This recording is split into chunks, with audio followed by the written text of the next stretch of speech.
Evangelho segundo Lucas, capítulo 23, eu vou ler uns versos com vocês. Ontem eu li com vocês ainda o capítulo 22 de Lucas, quando nosso Senhor Jesus Cristo entregou a sua vida, mas nos mostrando isso na ceia. E hoje, obrigado André, valeu. E hoje eu quero conversar com vocês efetivamente sobre a crucificação de Jesus. Evangelho segundo Lucas, no capítulo 23, a partir do versículo 33. Evangelho segundo Lucas é o terceiro evangelho do Novo Testamento, Mateus, Marcos, Lucas. E eu quero ler com vocês o capítulo 23, a partir do verso 33. Evangelho segundo Lucas, capítulo 23, verso 33. Nesse fim de semana, a gente tem conversado sobre Páscoa, uma história de amor. E ontem eu conversei com vocês sobre o amor de Cristo na ceia, o que Ele estava querendo mostrar para nós. E hoje eu quero que a gente converse um pouco sobre o amor de Deus por nós na crucificação. Como a crucificação demonstra o amor de Deus por nós. O texto bíblico diz assim: quando chegaram ao lugar chamado Calvário, em algumas versões Gólgota, em algumas outras versões lugar da caveira, ali o crucificaram bem como aos malfeitores, uma à direita, outro à esquerda. Contudo Jesus dizia: Pai, perdoa-lhes, porque não sabem o que fazem. Então, repartindo as vestes dele, lançaram sortes. O povo estava ali e tudo observava. Também as autoridades zombavam e diziam: salvou aos outros, a si mesmo se salve, se é de fato o Cristo de Deus, o escolhido. Igualmente, os soldados escarneciam dele e, aproximando-se, trouxeram-lhe vinagre, dizendo: se tu és o rei dos judeus, salva-te a ti mesmo. Também sobre ele estava esta epígrafe em letras gregas, romanas e hebraicas: este é o rei dos judeus. Um dos malfeitores crucificados blasfemava contra ele, dizendo: não és tu o Cristo? Salva-te a ti mesmo e a nós também. Respondendo-lhe, porém, o outro repreendeu-o, dizendo: nem ao menos temes a Deus, estando sob igual sentença? Nós, na verdade, com justiça, porque recebemos o castigo que a nossos atos merecem, mas este nenhum mal fez. E acrescentou: Jesus, lembra-te de mim quando vieres no teu reino. Jesus lhe respondeu: em verdade te digo que hoje estarás comigo no paraíso. Já era quase a hora sexta e, escurecendo-se o sol, houve trevas sobre toda a terra até a hora nona. E rasgou-se pelo meio o véu do santuário. Então, Jesus clamou em alta voz: Pai, nas tuas mãos entrego o meu espírito. E dito isso, expirou. Vendo o centurião o que tinha acontecido, deu glória a Deus, dizendo: verdadeiramente este homem era justo. E todas as multidões reunidas para este espetáculo, vendo o que havia acontecido, retiraram-se a lamentar, batendo nos peitos. Entretanto, todos os conhecidos de Jesus e as mulheres que o tinham seguido desde a Galiléia permaneceram a contemplar de longe estas coisas. Pai, em nome de Jesus, enquanto nós lemos a Tua palavra e expomos a Tua palavra, que ela se torne viva nos nossos corações. Que a cruz de Cristo Jesus tenha um sentido e um significado para nós. Que a Páscoa tenha um significado para nós. O significado que o Senhor mesmo planejou antes da fundação do mundo. E é em Cristo Jesus que nós oramos. Ilumina-nos, Deus, simplesmente pelos méritos de Jesus Cristo. Amém. Meus irmãos, minhas irmãs, meus queridos, numa breve reflexão que nós temos feito nesse fim de semana, a grande questão aqui que nós queremos tratar com vocês hoje é que o que levou Jesus à crucificação foi exatamente o amor de Deus. Os cravos foram cravados em Jesus por causa do amor de Deus. Todo momento, todo o calvário, toda a via dolorosa que Jesus passou foi exatamente pelo amor de Deus por nós. A grande questão é que nós temos dificuldade, como eu estava dizendo ontem com vocês, de interpretar amor no século 21. Porque amor no século 21, como eu estava dividindo com vocês ontem, tem algumas características peculiares, como, por exemplo, o amor no século 21 é um sentimento. A gente crê que amar é sentir. É por isso que, às vezes, quando você não sente alguma coisa, algum tipo de afeição por alguém, você acha que já não ama mais essa pessoa. A gente confunde amor com dois coraçõezinhos. A gente confunde amor no nosso tempo com algo efêmero. A gente confunde amor no nosso tempo achando que amar é simplesmente receber alguma coisa de alguém. Ou seja, perceba você que é casado e que se relaciona com determinadas pessoas, quando as suas demandas não são mais fornecidas, abastecidas por alguém, você costuma dizer, essa pessoa não me ama mais. Isso é muito comum com adolescentes, por exemplo, numa fase de mudança, quando saindo da infância, entrando na idade adulta, eles costumam dizer assim, meu pai e minha mãe não me amam, porque ninguém me dá atenção. Como se alguém não nos desse, alguma coisa, e isso é sinal de não termos amor. Por isso mesmo, o amor no nosso tempo é visto como alguma coisa temporal, porque ele é tão efêmero que dura pouco. No nosso tempo, o amor é descartável, mais ou menos assim, se as minhas demandas não são abastecidas nesse relacionamento que eu tenho, eu arrumo outro para que as minhas demandas sejam abastecidas. Então, é algo extremamente temporal. Isso é amor no nosso tempo. Essa coisa romântica.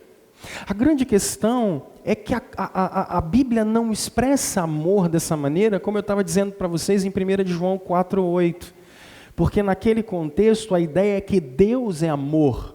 Então, muito mais do que um sentimento efêmero, temporal, pragmático, desenvolvido por nós, amor é algo que está entranhado no caráter de Deus. Amor é algo que Deus demonstra, amor é algo que Deus trabalha. Alguns escritores costumam dizer até assim, amor é um verbo e como tal deve ser demonstrado em atitudes. E isso é interessante porque a cruz demonstra exatamente uma atitude que Deus vai ter conosco. Uma atitude de resgate e de perdão, como vocês podem observar no verso 34. Mas aqui o que me chama mais a atenção é quando no verso 48 vocês veem um termo, e todas as multidões reunidas para este espetáculo. Porque a cruz é um espetáculo. A crucificação de Jesus é um espetáculo, e o que demonstra isso para mim é exatamente o verso 32, quando no alto da cruz, escrito em grego, hebraico e latim, está escrito, este é o Rei dos Judeus. Porque eu não sei se você já parou para pensar por que Jesus morreu. Jesus morreu não porque era um mártir, até porque Jesus não é um mártir. Porque a definição de mártir, aqueles que passam por um martírio, são exatamente aqueles que morrem por causa de uma crença. Jesus não morreu por causa de uma crença. Jesus não morreu defendendo causa nenhuma. Jesus não morreu defendendo nenhum tipo de compêndio de fé. Mas como assim, pastor? Jesus, a partir dele há o cristianismo, ok. Mas os judeus não crucificaram Jesus porque ele defendia algum tipo de compêndio de fé, muito menos os romanos. Jesus nunca foi morto por isso. A grande acusação que foi feita contra Jesus é que ele se dizia Deus. Jesus vai para a cruz porque em todo o tempo ele diz, eu sou Deus e eu vim morrer por vocês. É isso que leva Jesus à cruz. Porque quando ele diz que é Deus, para os judeus têm em mente Deuteronômio 6, quando está dizendo, só há um Deus, não há mais de um Deus. Esse maluco está andando na terra dizendo que ele é Deus, ele tem que morrer, ele está blasfemando. O que leva Jesus a ser crucificado não é um compêndio de fé, mas é uma declaração dele, dizendo que ele é Deus. E ele sempre disse que era Deus. Quando em Marcos capítulo 2 ele cura o paralítico, ele diz: se vocês souberem quem é o Filho do Homem e que ele tem autoridade... Porque alguns dizem assim, mas Jesus nunca falou que é Deus. Simplesmente quando Jesus diz que ele é o Filho do Homem, ele está citando Daniel capítulo 7, quando a profecia diz que o Filho do Homem vem das alturas porque ele é Deus. Todas as vezes que vocês ouvem Jesus dizendo que ele é o Filho do Homem, ele está dizendo: eu sou Deus. Eu sou a profecia se cumprindo. E é por isso que os judeus o mandam para a cruz. Jesus não é um mártir. E os romanos mandam Jesus para a cruz exatamente porque ele é ele está pervertendo a ordem por dizer que é Deus e aglutinando pessoas. Só há um que é Senhor, e esse é César. Não pode haver outro Senhor, não pode haver outro Deus a não ser César. E isso é interessante porque nos primeiros séculos, especialmente os 3 primeiros, os cristãos sofrem exatamente porque os romanos diziam assim: vocês podem adorar qualquer um dos deuses, a grande questão é ninguém é maior do que César. Jesus vai para a cruz porque ele está dizendo que é Deus. E todo o ritual, todo o espetáculo da crucificação, ele existe exatamente para ridicularizar essa afirmativa de Jesus. Ou você nunca parou para pensar nisso? Isso é uma comédia, e pior do que Dante na Divina Comédia humana. Isso é uma tragédia. Porque o espetáculo é armado, e quando eles colocam Jesus para ser julgado, o espetáculo dessa comédia começa a ser armada, porque o que os romanos dizem? Ele é Deus? Então o que nós vamos fazer? Coloquemos nele uma coroa de espinho, já que ele diz que é Deus. Se ele está dizendo que é Deus, e aqui, quando vocês observaram que as vestes dele foram repartidas, o Evangelho de Marcos nos diz que as vestes dele foram repartidas em 4 partes, e sobre ele, depois do seu corpo ter sido esmagado por pelo menos 39 chibatadas, eles colocam nele um manto que não é tecido nenhum, ele é um tecido inteiro, exatamente para que com a coroa de espinho ele comece a ser completamente zombado por aqueles que estão à volta. Você não dizia que você era rei?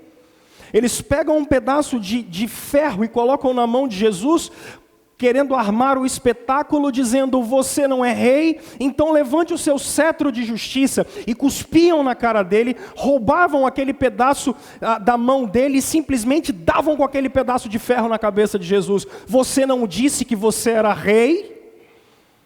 A cruz é exatamente a comédia da vida humana quando eles estão zombando de Jesus porque diz que é rei. E isso é tão interessante porque quando ele sai dali e ele vai para a cruz, o que os romanos dizem, como o nosso verso 33 nos diz? Eles colocavam a pessoa, nós não sabemos onde é o Gólgota, não dá para saber até hoje em Jerusalém, nós não temos essa informação. Alguns dizem que é o lugar da caveira, porque em volta os mortos, eles eram mortos, os seus corpos secavam, então deixavam o corpo, os ossos dele em volta. Essa é uma das interpretações, e outra das interpretações é simplesmente porque aquele era o lugar da Inquisição. Você não é rei, te colocaremos num lugar de destaque. É isso que a crucificação de Jesus está dizendo. Se você é rei, nós estamos colocando você num lugar de destaque. Como um rei antigo sentava-se no seu trono, em volta dele sempre havia os seus acompanhantes. Como Jesus é morto, desde 300 anos antes de Cristo, Alexandre o Grande já havia na Judéia feito um ritual de crucificação com mais de 800 pessoas crucificadas. E antes dele, os persas já haviam feito rituais de crucificação com mais de 3.000 cruzes. No ano 70 antes de Cristo, os romanos pegam esse ritual e começam a praticá-lo. Mas com Jesus é diferente. Jesus não vai ser crucificado em grandes rituais como os persas faziam, como os gregos faziam, ou como até mesmo os romanos faziam, e a prova disso é Nero, em 64, quando ele manda crucificar os cristãos em Roma, e começa a fazer cristãos em torno das estradas com cruzes em volta da estrada. Não é esse o ritual, porque a ideia é zombar de Jesus. E o que eles fazem? Você não é rei, eis aí os seus acompanhantes. Quem eram os acompanhantes dele? 2 malfeitores. A cruz é a zombaria.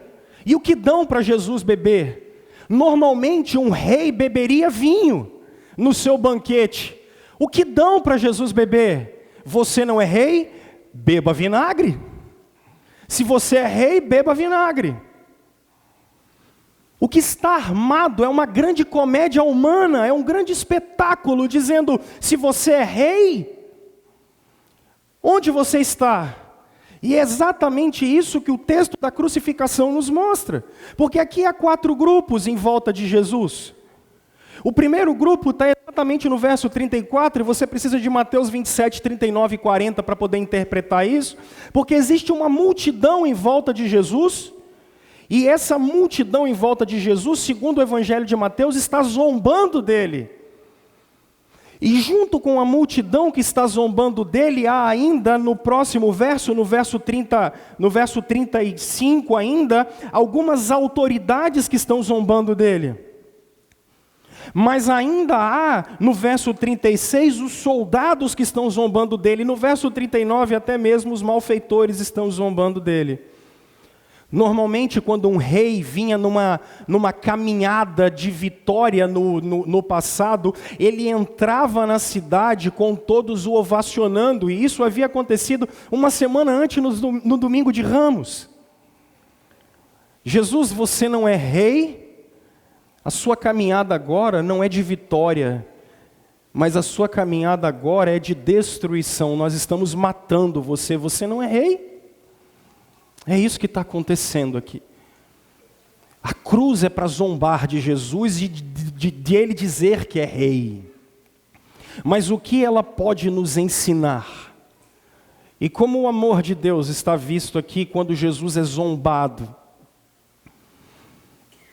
Em primeiro lugar, esses 2 primeiros grupos do verso 35 nos mostram a boca de Satanás. Pastor, como assim? É só você voltar em Lucas 4 e Mateus 4.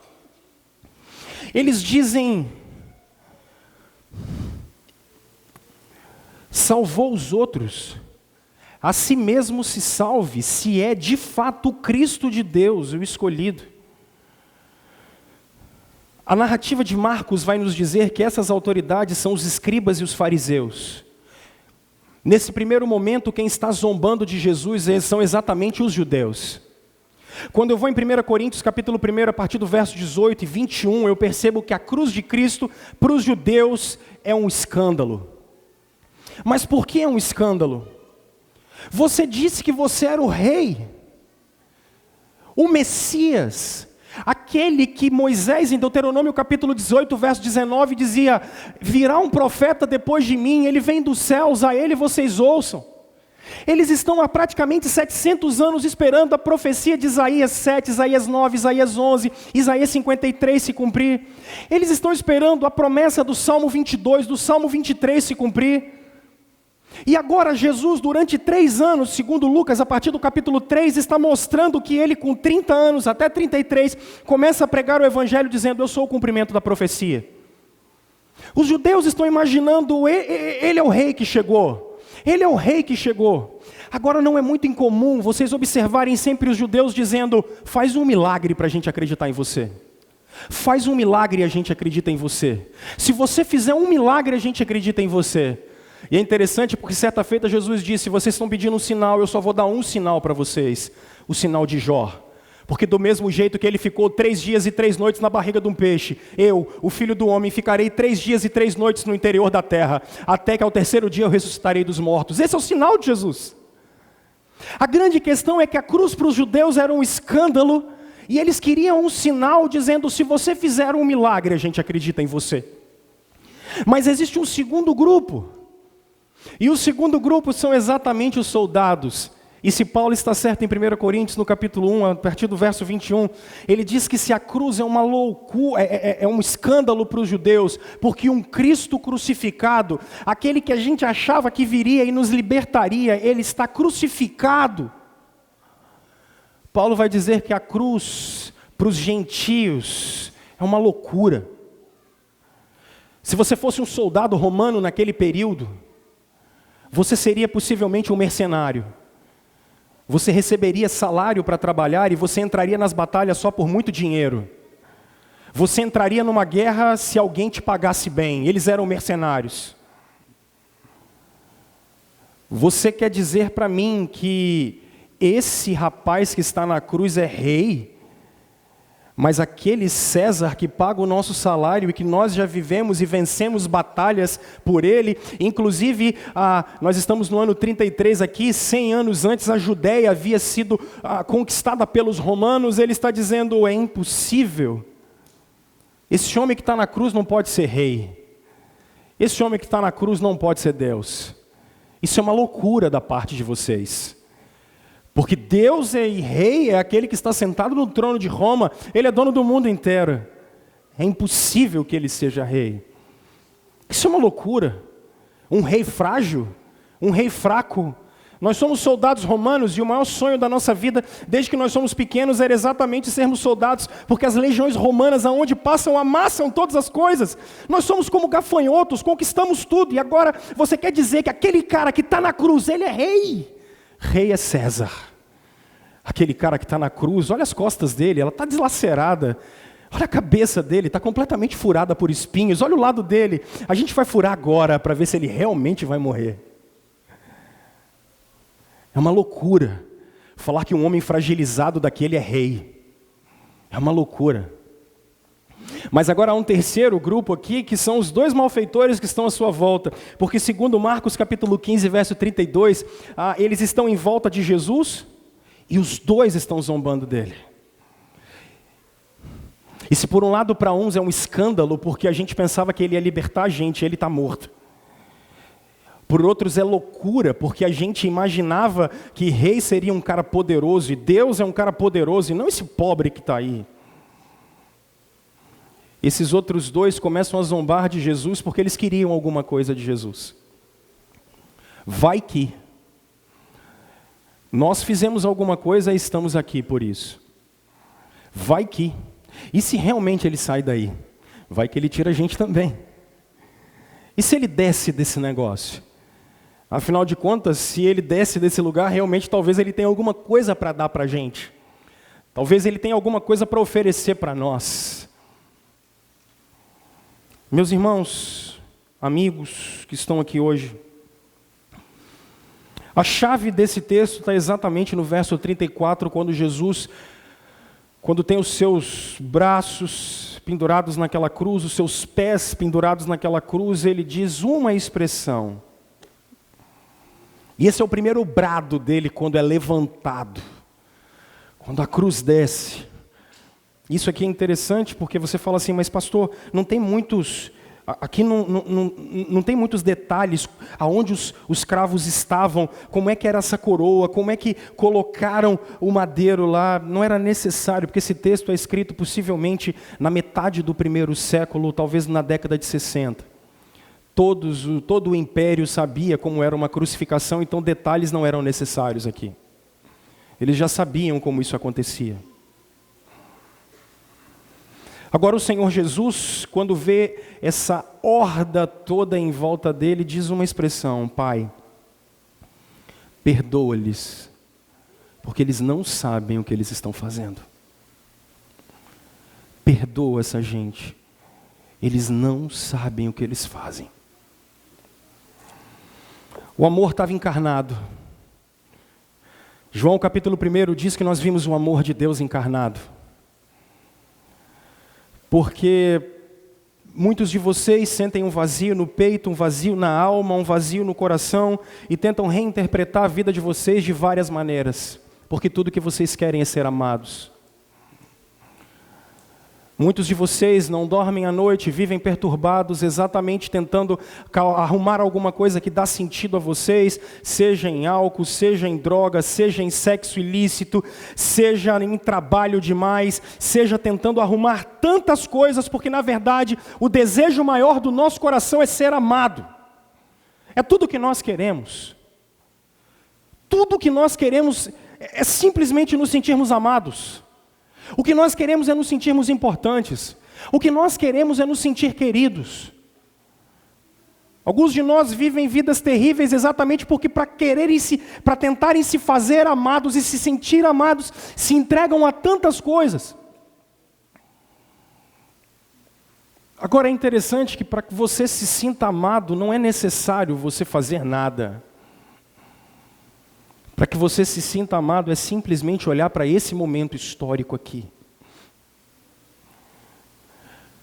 Porque o julgamento foi forjado. Jesus perdeu primeiro a sua liberdade quando foi preso no Getsemane sem ter feito nada. Jesus perde o direito à justiça quando ele é julgado de madrugada ilicitamente porque a lei não permitia isso. E agora Jesus está perdendo a sua vida de maneira ilícita, porque o julgamento é fraudulento, feito na hora errada pelos homens errados da maneira errada e sem ter crime nenhum. Mas então, pastor, por que ele está sendo entregue aqui? Porque os crimes não são deles, os crimes são meus e são seus. Quando os nossos pais resolveram cair no Éden, eles não comeram simplesmente uma maçãzinha. Quando nossos pais caíram no Éden, eles realmente olharam para Deus e disseram: queremos construir um mundo à nossa imagem e semelhança. Quando nossos pais caíram no Éden, eles realmente olharam para Deus e disseram: deixa a gente viver a nossa realidade como a gente quer. Quando nossos pais caíram no Éden, o pecado entra no mundo e com o pecado entra a morte. E é por isso que aquele que nasce de Maria, nasce de uma virgem, sem pecado nenhum, o que é que está acontecendo aqui nesse momento? Ele está vivendo a minha morte, é a sua morte. Ele está se entregando exatamente pelos meus pecados e pelos seus pecados, porque o dele não existe. Um justo está se fazendo injusto por nós. Um justo está se fazendo maldito por mim e por você. Mas o problema é que no século 21 a palavra pecado não existe mais. Eu queria te fazer simplesmente essa pergunta: o que você vai dizer para Deus quando você se encontrar com Ele? O que você vai dizer para Deus quando você se encontrar com Ele? Porque talvez alguns de vocês digam assim: olha, eu vim aqui ver as crianças hoje, para mim morreu, acabou. Acabou?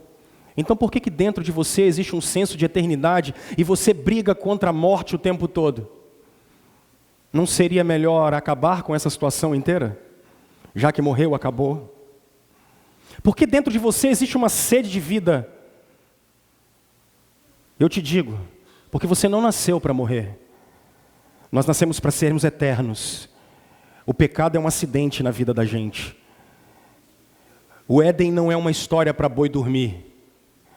Porque nada mais tempo, mais acaso e uma explosão não pode formar sua consciência. Nada mais tempo, mais acaso não pode formar em você essa sede de vida que você tem. Nada mais tempo, mais acaso e uma explosão cósmica não podem organizar as afeições que você tem dentro de você. Nada mais tempo, mais acaso e uma explosão não podem demonstrar o amor que você sente às vezes pelas pessoas à sua volta. Porque uma explosão não forma isso. Porque você só tem isso porque o Éden é verdade e nós somos criados imagem e semelhança de Deus. Agora a morte é simplesmente o resultado do pecado que entrou na raça humana. E a universalidade do pecado é tão verdade que não há um de nós da nossa raça que não morra. Mas agora Deus apresenta o seu plano redentor e salvador. O seu plano redentor e salvador é quando Ele entra na história. E Ele entra na história sem pecado, por isso Ele nasce de Maria, e não, como alguns dizem, de um estupro que Maria havia sofrido, e não de José que resolveu fazer sexo com ela antes do casamento. O que nascerá de você, Maria, é concebido pelo Espírito Santo, porque ele não vai herdar pecado de Adão, ele não vai herdar pecado de José, e ele não vai herdar pecado de Maria. Ele nasce puro porque o que estava ali veio de Deus. É Deus entrando na história. É Deus entrando na história, para viver sem pecado desde o seu nascimento. Porque quando olham para Ele, Ele diz: quem me acusa de pecado? Quem me acusa de pecado? Porque enquanto eu prego, as suas mentes já pecaram há muito tempo, porque alguns de vocês me julgam, outros de vocês olham para o lado. Isso é a maior prova do pecado em vocês. O seu coração já foi longe, já voltou. Isso é a prova do pecado na gente. Com Ele não era assim. Ele não tinha pecado. E agora Ele vai para a cruz. Porque a morte que era minha, agora é dele. Porque o pecado que era meu, agora caiu sobre ele. Por isso que no Getsêmani ele diz: Deus meu, se possível, passa de mim esse cálice, porque o que vai cair sobre Jesus não é uma chibata romana, mas o que vai cair sobre Jesus é o castigo de Deus sobre as costas dele. O que vai cair sobre Jesus é a ira eterna do Criador, quando nós, a raça humana, resolvemos expulsá-lo da criação, quando resolvemos fazer o mundo à nossa imagem e semelhança. O que vai cair sobre ele é o castigo que era sobre mim e sobre você. A cruz é a forma de amor, porque é a substituição dos nossos pecados. E aí agora ele vai para lá. E ele passa por aquela via como um rei humilhado. Ele passa por aquela via literalmente como um maldito no meio dos homens. E era por mim e era por você. A cruz era por mim e era por você. Pastor, o que a gente faz então? A partir do verso 39, nesse texto, vocês começam a observar uma postura, que é tudo o que Deus quer de nós. Os malfeitores começam a zombar de Jesus. E eles começam a dizer: salva-te a ti mesmo. E perceba que essa expressão salva-te está no verso 35, está no verso 37, está no verso 39. E a ideia é: se salva. Qual é a grande questão? Jesus não precisa de salvação. Por que isso, pastor? Dá uma olhada no verso 28. Quando as mulheres de Jerusalém começam a ter pena dele, ele diz: porém Jesus, voltando-se para elas, disse: filhas de Jerusalém, não choreis por mim, chorai antes por vós mesmas e por vossos filhos. Porque ele não precisa de salvação. Ele não precisa de salvação. Quando eu digo salvação, a ideia é ser salvo de quê? Ser salvo da ira de Deus. Simplesmente ser salvo da ira de Deus. Infelizmente, no século 21, Deus canta Imagine, solta 2 pombinhas e faz paz e amor. É um Deus da nova era. Um Deus que não tem caráter, um Deus que não tem moral, um Deus que não tem princípios e valores, um Deus que aceita de tudo que todos fazem o tempo todo. A cruz não mostra isso para nós. A cruz mostra que a gente precisa de reconciliação, porque a ira está caindo nas costas dele. Mas quando um malfeitor olha para ele e diz: salva você mesmo, e salva a gente também, há um segundo que tem uma declaração fantástica. Ele diz: você nem ao menos teme a Deus. Estando você mesmo na mesma situação, você também vai morrer, e você não teme a Deus. Ali é uma declaração de fé. Aquele cara na cruz está dizendo: eu estou igual a você, eu vou morrer como você. Mas ali estão as respostas para todos os princípios e dores da sua alma. Porque ele olha para o lado e diz: Rei, eu imagino Jesus fraco, com a cabeça baixada. Levanta a sua cabeça, olha para o lado e diz: diga. Ele diz: lembra de mim. Lembra de mim quando você entrar na sua glória, Rei. Lembra de mim quando você entrar no teu reino, Rei. Tudo que Jesus espera de nós, porque a resposta para ele, daquele homem, é com um pouco de fôlego que ainda resta nos seus pulmões, ele ainda diz: hoje mesmo você vai estar comigo no paraíso. Hoje mesmo a gente vai entrar nos portões celestiais.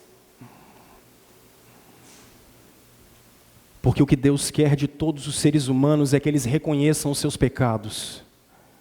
O que Deus quer de mim e de você é que a gente reconheça que nasceu afastado dEle, que tem vivido afastado dEle. Algumas pessoas dizem: aceita Jesus, aceite a Jesus, aceita Jesus. Aí você diz: eu não sei o que é aceitar Jesus. Eu digo: eu também não. Eu não sei o que é isso. Porque a única coisa que a Bíblia diz é: arrependa-se e creia na cruz. Arrependa-se e creia no Evangelho. Você quer ter a vida eterna, você quer ter paz com Deus, você quer viver de novo. Você quer ouvir a voz de Jesus dizendo, hoje mesmo você vai estar comigo no paraíso.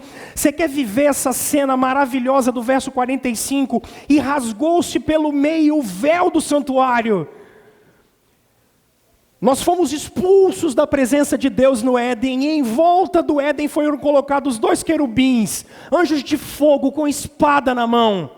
Expulsos da presença de Deus. Para voltar à presença de Deus é necessário morte, porque há fogo e a espada.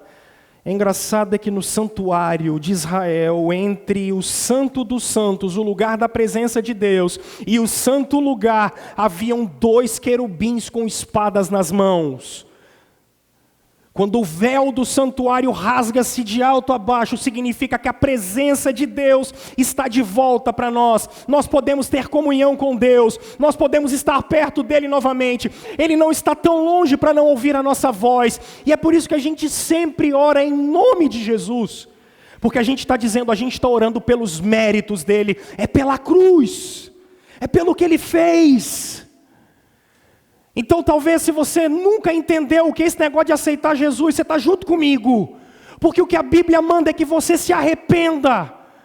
É que você entenda que foi para outro caminho, que o seu caminho que você tem trilhado não é o caminho dos princípios e valores de Deus. E aí agora, quando Jesus se entrega e derrama a vida dele por você, seus pecados estão perdoados. Pai, perdoa-lhes porque eles não sabem o que fazem. Pai, perdoa-lhes. Agora olha que coisa interessante aqui. E eu termino agora. Não importa o que a gente fez. Porque até para um malfeitor, até para um ladrão, a graça é recebida e estendida. Porque a mensagem é de arrependimento. Até para aqueles que cuspiram e zombaram dele, a graça é estendida. Eu não sei o que você faz da sua vida. Eu não sei para onde você foi. Eu sei que a porta da graça está aberta. Arrependa-se e creia. Creia em quê, pastor? Creia que ele estava morrendo porque você não é suficiente para chegar até Jesus. Você não é suficiente para chegar a Deus. Obra nenhuma sua. Você pode dividir os seus bens e dar para alguém. Isso não vai trazer reconciliação para você com Deus, porque o que Ele quer é novo nascimento, é natureza nova. Tem que morrer Adão e tem que nascer Cristo no meu coração e na minha vida. Isso é conversão. Arrependa-se, creia no Evangelho. Pastor, aonde está o amor aqui? A morte era minha, a morte era sua. A punição era minha, a punição era sua. O que Ele quer de nós? Que a gente se arrependa e creia que Ele é o Filho de Deus, que Ele veio encarnado para cumprir a lei no nosso lugar e para morrer no lugar da gente, para que a gente pudesse no último dia, ao ressoar da última trombeta, ouvir a voz dele dizendo: vinde benditos de meu Pai, entrai para a posse do reino que eu tenho preparado para vocês desde antes da fundação do mundo. Arrependam-se e creiam no Evangelho. Mudem de vida crendo que Jesus Cristo morreu pelos pecados de vocês. E que Ele morreu para nos levar diante de Deus. Hebreus, no capítulo 6, vai dizer que a gente agora está diante do trono da glória de Deus. Jesus pegou a gente, levou a gente para dentro do céu, para dentro do trono de Deus, de maneira que quando Ele nos ensina a orar em Mateus capítulo 6, Ele diz para a gente chamar Deus de Pai. Porque o Filho era Ele, e nós fomos adotados por causa dEle. Arrependa-se, creia no Evangelho e desfrute do amor de Deus. E desfrute do amor de Deus. Porque um dia esse Cristo há de voltar. Eu termino com versos 47, 48 e 49. No verso 49 há aqueles que são seus discípulos que acompanham a cruz de longe. Eles Eles não estão dispostos a passar, o medo tomou conta deles. E eles acompanham de longe. No verso 48, a multidão que primeiro ovacionou Jesus, que depois de ovacioná-lo, disse crucifica-o, e zombava dele. Agora está dizendo, começam a bater no peito como um sinal de revolta, e começam a dizer, o que é que a gente fez? Mas o que me chama a atenção é o centurião romano. Nas narrativas dos outros 3 evangelhos, ele diz, certamente esse homem era o Filho de Deus. Quem é você diante de Cristo? Aquele que reconhece que Ele é o Filho de Deus e que Ele veio morrer e ressuscitar pelos nossos pecados. Você é aquele que nos acompanha de longe, talvez até afeiçoado pelas coisas que Ele faz. Quem é você diante de Cristo? A mensagem da cruz é: Deus amou o mundo de tal maneira que Ele entregou o seu único Filho, para que aquele que nele crê não morra eternamente, mas tenha a vida eterna. A cruz é o amor de Deus. O amor de Deus estava ali. Nós nada somos. Nele existimos. Nele nós nos movemos.